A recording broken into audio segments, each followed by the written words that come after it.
Halo Kultur Lover, welcome to Budaya dan Kearifan Lokal dalam Tradisi Pendewasaan. Kali ini kami akan membahas beberapa tradisi pendewasaan di berbagai daerah, di mana daerah tersebut sangat unik dalam mempersiapkan tradisi pendewasaannya. 3 daerah yang akan kami bahas mengenai tradisi pendewasaan yang dilakukan di budaya mereka. Tari linda dalam bahasa daerah Muna, yaitu linda yang berarti menari, berkeliling laksana burung yang terbang dengan sayap yang berkembang dengan indah.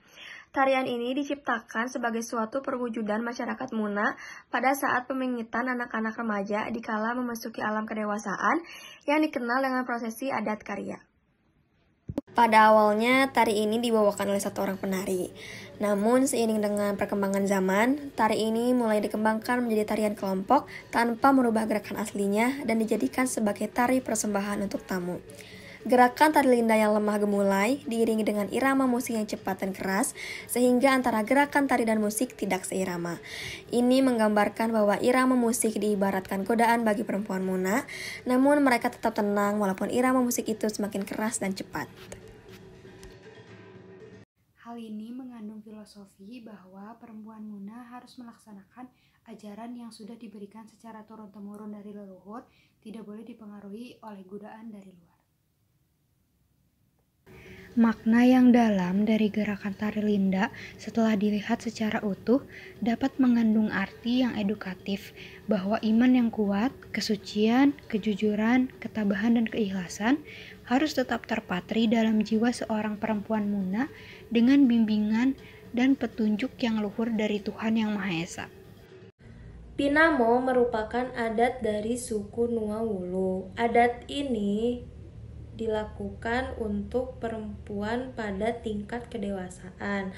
Pada saat perempuan menstruasi pertama, perempuan tidak boleh tinggal di rumah. Dia harus diasingkan di rumah yang namanya posune. Posune itu kira-kira 2 meter kali 3 meter terbuat dari daun sagu. Pada saat itu, menstruasi pertama, perempuan itu ke posune secara diam-diam. Tidak boleh diketahui oleh laki-laki karena adat Nuawulu, perempuan itu dingin. Kalau laki-laki mendekati perempuan yang lagi menstruasi, pada saat dia berburu, dia tidak mendapat buruan. Untuk marga Matoke, pada saat menstruasi dan diasingkan di posune, kepala dari perempuan itu tidak boleh terbuka, harus ditutup kepala dengan koku atau daun pandan hutan yang dirajut menjadi topi. Untuk melindungi kepala dari langit, karena langit adalah Tuhan dan Tuhan tidak boleh lihat kepala perempuan yang lagi kotor. Selama dia masih di posune, perempuan itu akan belajar mandiri seperti memasak untuk proses menuju ke rumah tangga. Selama perempuan itu masih di posune, walaupun masa menstruasinya sudah selesai, atas persetujuan orang tua maka mereka bisa dikeluarkan karena mereka akan diadakan pesta. Karena keluar dari posune masih ada proses panjang, dimandikan, dan lain-lain. Selama perempuan itu di posune, dia tidak boleh mandi dan baju atau kainnya tidak boleh dicuci. Waktu perempuan itu diasingkan di posune, perempuan itu masuk dengan api dari rumah adat. Dan perempuan itu harus menjaga api itu selama 5 hari tetap hidup. Dari situ diajarkan kesetiaan untuk mempertahankan api itu.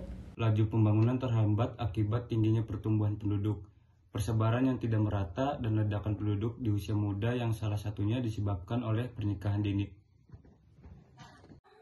Dalam upaya mendewasakan usia perkawinan, agar mengurangi pernikahan dini perlu melibatkan kearifan lokal yang ada di masyarakat. Salah satu kearifan lokal di suku Tangger dalam mendewasakan usia perkawinan yakni dengan konsep catur guru.